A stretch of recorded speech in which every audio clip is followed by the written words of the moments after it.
चिड़चिड़ करता है या गलत मार्ग पर चलता है। शंभेश्वर महादेव शंकर जी का एक नाम है, शंभेश्वर महादेव।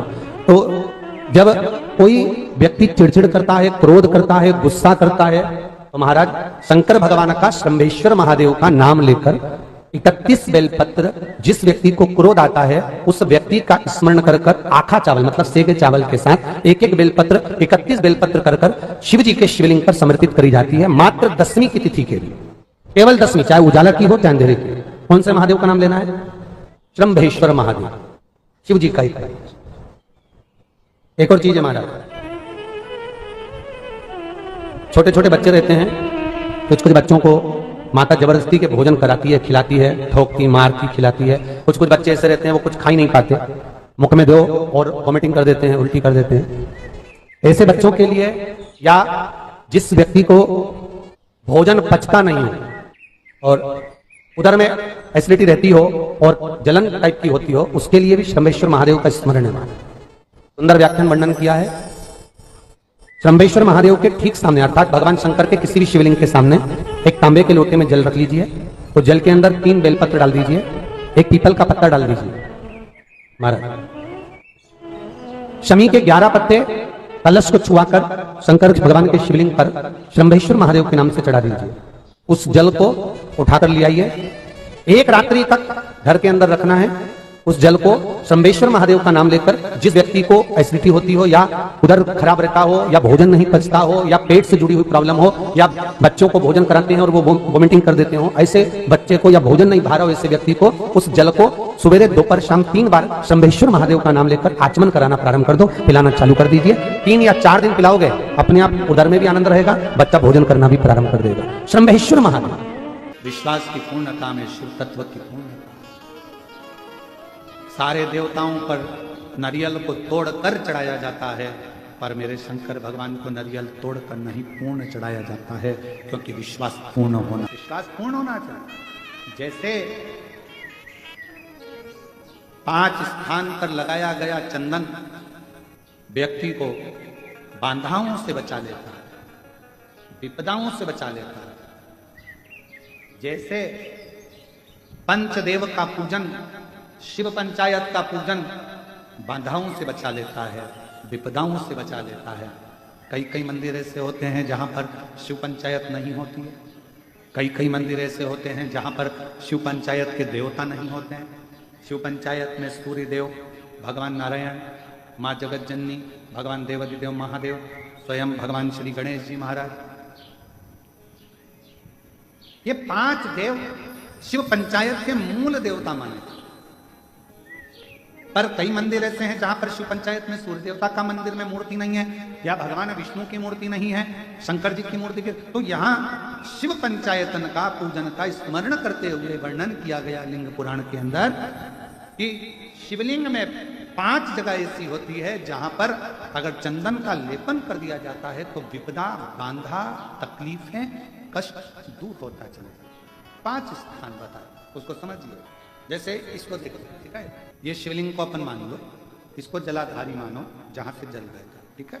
ये गोल भाग जलाधारी जिस पर शिवपिंडी रखिए, यहीं पर अपन गणेश जी कार्तिकेय का स्थान, बीच में अशोक सुंदरी का स्थान मान लो। अब इसको समझिए, 5 स्थान बताए। पहला स्थान भगवान शंकर के पूरे शिवलिंग का मध्य भाग, ये पूरा जो शिवलिंग है शिव जी का, शिवलिंग का मध्य भाग प्रथम। द्वितीय है जहां पर गंगा का अविरल धारा निरंतर बह रही है, द्वितीय स्थान गंगा की धारा का मूल बिंदु शिखा, पहला। दूसरा, तृतीय स्थान उसी के सामने जो जलाधारी का पटका दिख रहा हो, दिखता है जलाधारी का सामने का हिस्सा, भीतर का हिस्सा नहीं, जिस पे रखा है वो हिस्सा नहीं, सामने जो दिख रहा है। 1, 2 और तृतीय स्थान मां अंबा जगदम्बा के कंठ भाग पर चंदन का लेप। महाराज 3 स्थान ये बताए। चौथा स्थान जहां से जल नीचे गिर रहा है, जल गिरने का जो स्थान छोटा सा एक भाग रहता है, जितनी जगह रहती है उसके मध्य भाग, चतुर्थ स्थान। और 5वें नंबर का जो भाग बताया गया वो अशोक सुंदरी का स्थान। ये 5 स्थान ऐसे हैं जहां चंदन का थोड़ी सी बिंदी भी अगर हम लगा देते हैं तो कैसी भी विषम परिस्थिति हो वो टल जाती है और बाबा की कृपा होना प्रारंभ। पंचदेव शिव पंचायत के 5 देवताओं का स्मरण कर कर सूर्य देव, नारायण, मां जगदम्बा, दुर्गा भवानी, भगवान देव महादेव, भगवान श्री गणेश जी महाराज का स्मरण कर कर पंचदेवों के नाम से पंच नहीं है अपने मंदिर में शिव पंचायत नहीं विराज रही है या शिव पंचायत है नहीं, अपने मंदिरों में शिव पंचायत की मूर्ति नहीं है तो हम 5 स्थान पर लेपन कर सकते। और हम तो यहां तक कहेंगे अगर कोई स्त्री हो, पुरुष हो, बच्चा हो, बूढ़ा हो, जवान हो, किसी को भी शरीर का चर्म रोग अगर हो गया है, चर्म रोग से अगर वो ग्रसित हो गया है तो दुर्वा, जानते हो दुर्वा, सोमवार की अष्टमी के दिन यही 5 स्थान पर दुर्वा को समर्पित कर और वही दुर्वा वापिस लेकर और 5 दिन तक लगातार एक एक दुर्वा जो स्थान बताए हैं, प्रथम स्थान की दुर्वा पहले, द्वितीय स्थान, तृतीय स्थान की तीसरे दिन, चौथे स्थान की चौथे दिन, 5वें स्थान की 5वें दिन उस दुर्वा का सेवन करे धीरे धीरे। ये अगर वो सोमवार की अष्टमी के दिन 5 दिवस तक लगातार उस दुर्वा का सेवन करे, डॉक्टर का इलाज अपनी जगह चलने तो डॉक्टर को दिखाते रहो क्योंकि वो भी शिव का रूप है, पर साथ में अगर वो दुर्वा का प्रयोग करना प्रारंभ करे तो अगर चमड़ी सफेद भी पड़ जाती है या चर्म रोग कैसा भी हो जाता है धीरे धीरे ठीक होना प्रारंभ हो जाता है। शिव पंचायत में रोग की मुक्ति के लिए, चर्म रोग की मुक्ति के लिए स्वयं भास्कर भगवान देवाधिदेव महादेव के स्वरूप आनंदमय सुखमय सूर्य देवता की भी उपासना करी। बेल पत्र के पत्र को तोड़ने से पहले एक नियम है कि बेलपत्र के पत्र को वृक्ष से जब तोड़ा जाता है तो सबसे पहले उसको मंत्र दिया जाता है। क्या कहा जाता है? ओम नमः शिवाय। बेलपत्र के पत्र को पेड़ पे से जब तोड़ा जाता है तो ओम नमः शिवाय का नाद किया जाता है।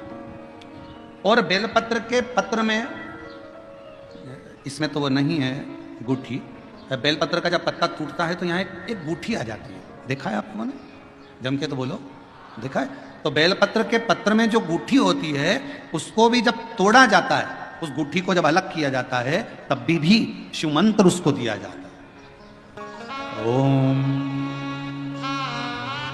नमः शिवाय, ओम नमः शिवाय, ओम नमः शिवाय। वृक्ष पे से पत्ते को तोड़ा तो मंत्र दिया, गूठी को तोड़ा तो मंत्र दिया, और बेलपत्र के पत्ते को जब तोड़ा जाता है मंत्र, पत्ते को तोड़ने से पहले मंत्र प्रदान किया जाता है और जब तोड़ा जाता है तो कहा जाता है, हे मां पार्वती, हे मां गोरा, चलो तुम्हें शिवजी ने बुलाया है मेरे कल्याण के लिए। मां, आपको शंकर जी ने याद किया है, मेरे ऊपर बहुत दुख है मां, कल्याण करिए, चलिए मेरे दुख को समाप्त करिए, निमंत्रण दो।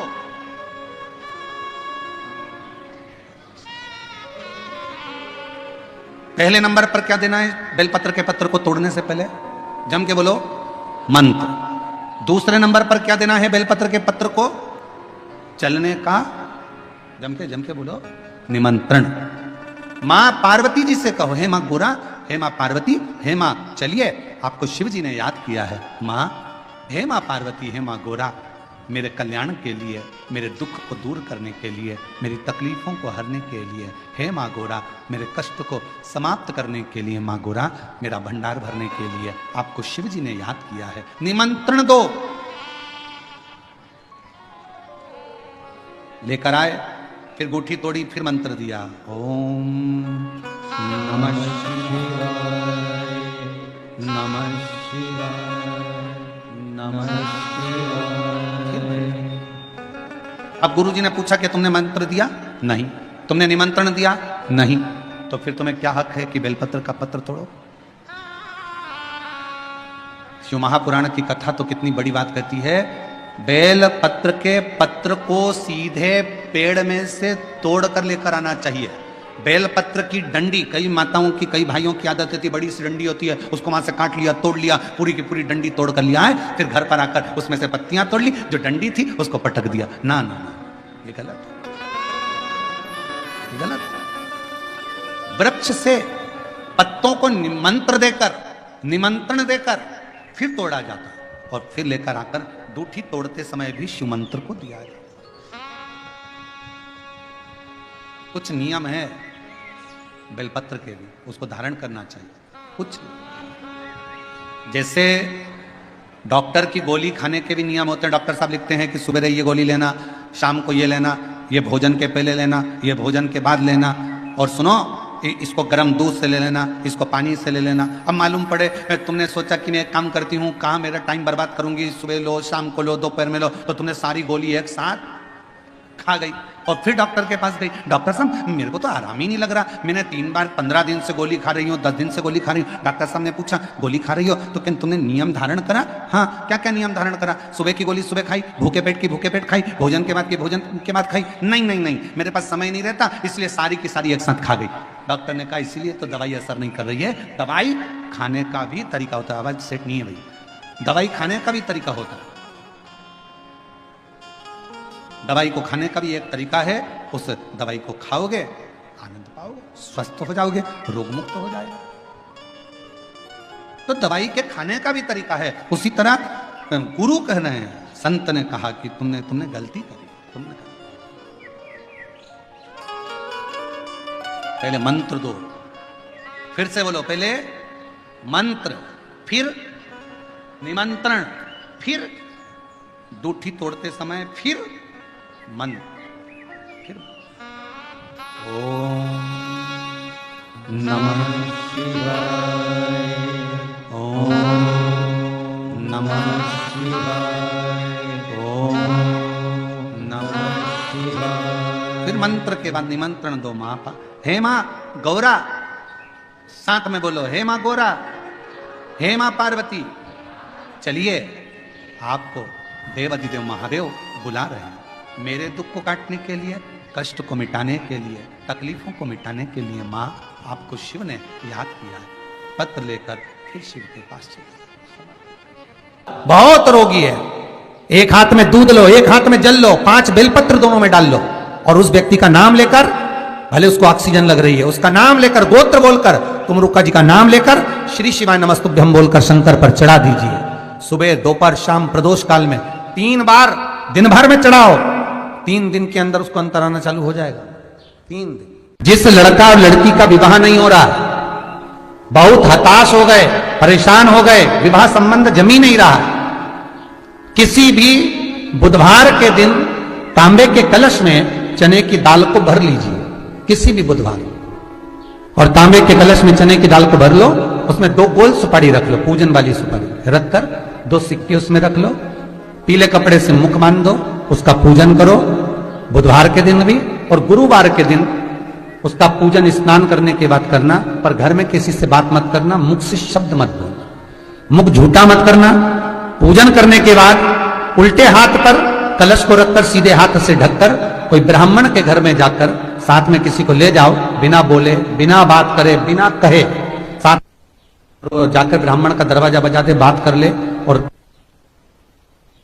में गया वो, पर तुम्हें नहीं बोलना है। और वो कलश ब्राह्मण के अपनी कामना कर कर वो कलश का दान दे दिया जाए। महाराज ज्यादा से ज्यादा 4 महीना 3 महीने के अंदर विवाह संबंध पक्का हो जाता है।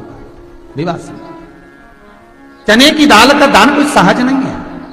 जिस नारी का रजोधर्म के अंतर्गत नारी को जो परेशानियां होती हैं, कोई के 8 दिन पहले, 4 दिन पहले, 3 दिन पहले कहीं ना कहीं रजोधर्म के अंतर्गत जो बीमारियां होती हैं, उसके लिए महाराज 7 चने की दाल के दाने तुलसी महारानी के सामने कटोरी में रखकर तुलसी के 3 पत्ते उसमें डालकर अपनी मनोकामना कर कर तुलसी में 3 बार जल छोड़कर वो तुलसी और वो चने की दाल ले जाएं और उसको धीरे धीरे कर कर एक एक कर कर सुबह शाम दोपहर में उसको खा लीजिए। रजो धर्म से जुड़ी हुई परेशानी समाप्त।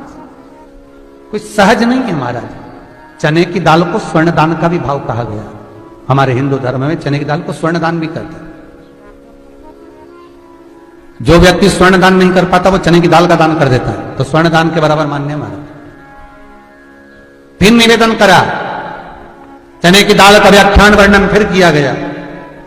मान लो कोई प्लाट है, कोई प्रॉपर्टी है, कोई जमीन है, कोई जायदाद और नहीं बिक रही, बहुत परेशान हो गए, लाखों करोड़ों रुपए तुम्हारे डूब गए और ये प्रॉपर्टी बिके, तब तुम उबरो, तो उसके लिए चने की दाल को एक रात्रि पहले रविवार के दिन घर में गला लीजिए और उसको गलाकर दूसरे दिन उसमें थोड़ा सा चंदन मिलाकर पीस लीजिए। पर पीसना आपको मिक्सर में नहीं है, पीसना आपको सिलबट्टे पर, चकोटी पर जो आपके यहां उससे उसको पीस लीजिए। और पीसने के बाद उसमें थोड़ा सा दूध मिलाकर शिव मंदिर में जाकर शंकर भगवान के शिवलिंग का सोमवार के दिन लेपन करिए। लेपन कर कर अपनी कामना कर कर शिवलिंग पर 3 उंगलियां लगा लीजिए हमारे, अपनी कामना कर कर। जो 3 उंगलियां आपने लगाई है, उंगली हटाते समय चंदन के लेपन को जो लगाया आपने, चने की दाल का लेपन, स्वर्ण का लेपन, उसको हम कहते हैं स्वर्ण लेपन, उसको लेकर आ जाइए महाराज, उसको थोड़ा सा लेकर आ जाओ। एक किसी भी फूल में उसको लगाकर जो जमीन, जो प्रॉपर्टी, जो जगह बेचना है वहां पटक दीजिए महाराज, उसके ग्राहक आना चालू हो जाएंगे और वो प्रॉपर्टी शीघ्र बिक जाएगी। अपनी कामना के अनुसार बिकेगी कि कितने में आपको बेचना, अपने अनुसार। महाराज चने की दाल स्वर्ण दान के बराबर है। चने की दाल को सहज नहीं समझा जाता, गुरु भक्ति के लिए बहुत मूल है। माताएं कई बार पीले गुरुवार करती हैं या केले के पेड़ के नीचे पूजन करती है तो चने दाल समर्पित करती है। क्यों करती है? उसका भाव है स्वर्ण दान के बराबर, मनवांचित फल की प्राप्ति के लिए, मनोकामना के लिए। जिस जमीन में फसल कम होती हो, जिस जमीन में प्रॉपर्टी के अंतर्गत कहीं लाभ नहीं मिल रहा हो, जो कई लोग वो जमीन की दलाली का काम करते हैं ना, जमीन में बेचवाते हैं, खरीदवाते हैं और कोई लाभ ही नहीं मिल रहा, कई दिनों निकाल दिए, साल निकाल दिए, कोई लाभ नहीं हुआ, तो निवेदन है शंकर भगवान के मंदिर में शिवलिंग पर 108 चने के दाल समर्पित करो।